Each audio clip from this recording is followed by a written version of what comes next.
All right, Shalom. I want to start out by giving all praise, honor, and glory unto Yahweh, Shema, Shabbat, Shema, Kakwadash. Double honor to the apostles and elders of great millstone. Shalom to all that come out there pushing the word of sincerity and in truth. Yay. The apostles said it. The apostles said it, man.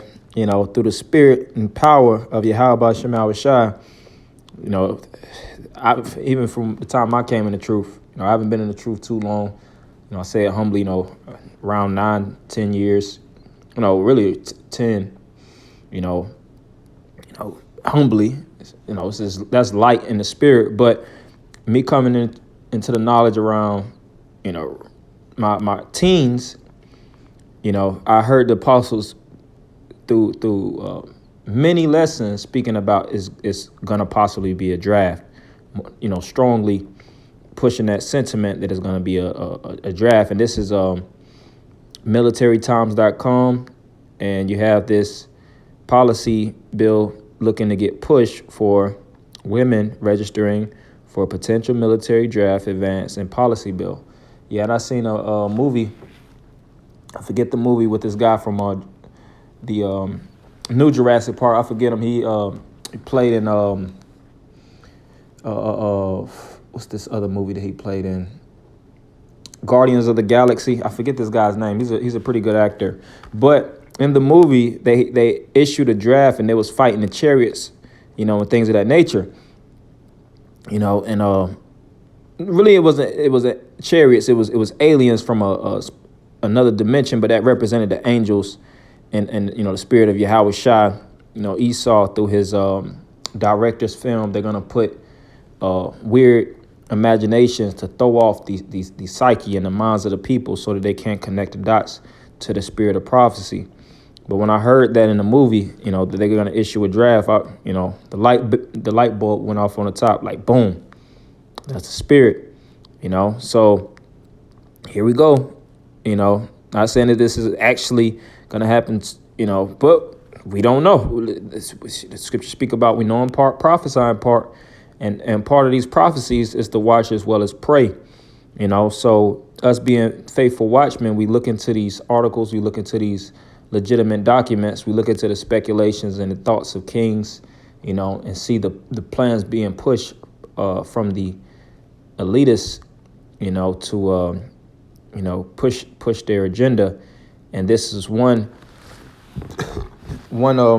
plan that is being pushed, through the higher ups.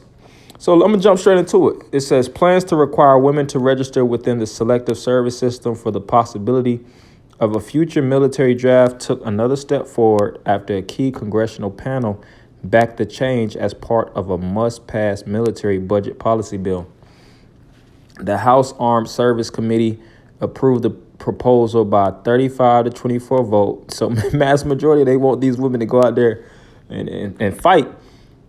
Esau has been working on the minds of the women for hundreds of years, and in these past decades, they've pushed the spirit of revolution. If you even go into Rosie the Riveter, you go into women's independence, the women liberation movement. These women are actually, being able to smoke cigarettes and have their own, independence. That has all, and to work in the workforce, that has all been to push government, effectiveness. We got to remember we're dealing with the devil here. Esau doesn't do anything unless it benefits him. So when they started to put women in the workforce and they started to get women to break off from their man to, get under their own, I would say, degree of person, that was all for a bigger picture, because Esau is he knows how to play chess.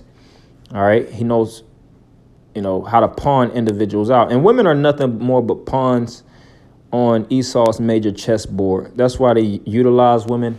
They weaponize women to come against a man, because it's very, very effective for a woman to come against the spirit of a man.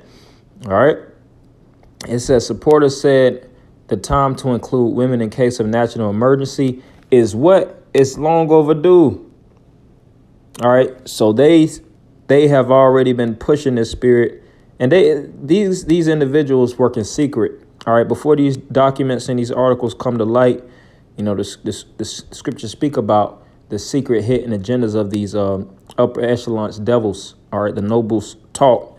They have mastermind groups. They have think tanks, and you know, all they do is get together and they figure out the route of the world. How do they want to push, you know, to the next level of the NWO? So, you know, I'm gonna jump into a few scriptures, but I just want to read a little bit more. The current male-only registration sends a message to women, not only that they are not vital to the defense of the country, but also that they are not expected to participate in defending it, said Representative Chrissy Houlihan, DPA, an Air Force veteran and author of the amendment. It also sends a message to men that they, for some reason, are uniquely and perhaps unfairly dependent upon. This needs to change. Whew.